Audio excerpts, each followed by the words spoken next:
Ishi ukiogopa. Anajua kuwanyamazisha maadui zako.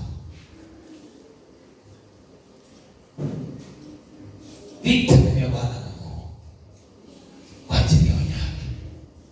Akamwambia Yakobo, lakini sasa Bwana aliyekuburuku. Yakobo, takunisikia. Yeye aliyekuumba. Hapo pa Yakobo ndio nikasema niweke jina lako. Aliyemuumba wako. Aliye mwokozi wa maisha yako Yakobo. Wakati yupo pamoja na wewe. Hataki kuona unaogopa. Adui ana vitu vingi vya kuogopesha. Lakini wakati Bwana ni tegemeo lako, wakati Bwana ni tumaini la maisha yako, usiogope. Utafika. Amen. Usiogope. Utafaulu.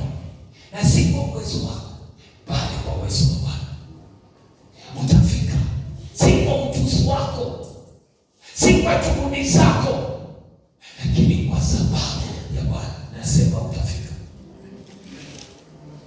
Utafaulu. Si kwa sababu una akili sana, si kwa sababu una pesa sana, si kwa sababu una utajiri sana, lakini sikini utafaulu kwa sababu Bwana ni yuko pamoja na wewe. Amen. Usiogope. Yakobo, yeye aliyekuumba. Nani? Aliyekuumba Israeli asema hivi, usiogope, maana nimekukomboa, nimekuita kwa jina lako, wewe uwa. Daudi alipojua Bwana yuko pamoja naye, alimwambia Bwana, niinue mbele ya maadui wangu, niinue juu yao, niweke juu ya maadui zangu. Bwana akikuinua hakuna anayeweza kukushusha.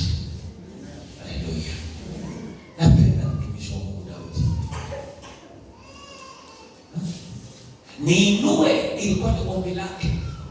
Niinue juu ya maadui zangu. Watesi ni wengi.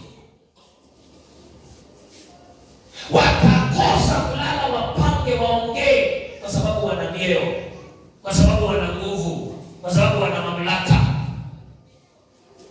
Wanazoea sana. Kuna watu wanaweza kusema unafaulu kwa sababu yao, na kwa hivyo wanaweza kukugomea, na wanaweza kusema hautafaulu, maana hakuna mkono wao katika maisha yao. Bwana akiwa pamoja na wewe, waondoe mikono yao wasiondoe. Bwana akiwa pamoja na wewe, wakusengenye wasikusengenye. Bwana akiwa pamoja na wewe, mwambie jirani, hapa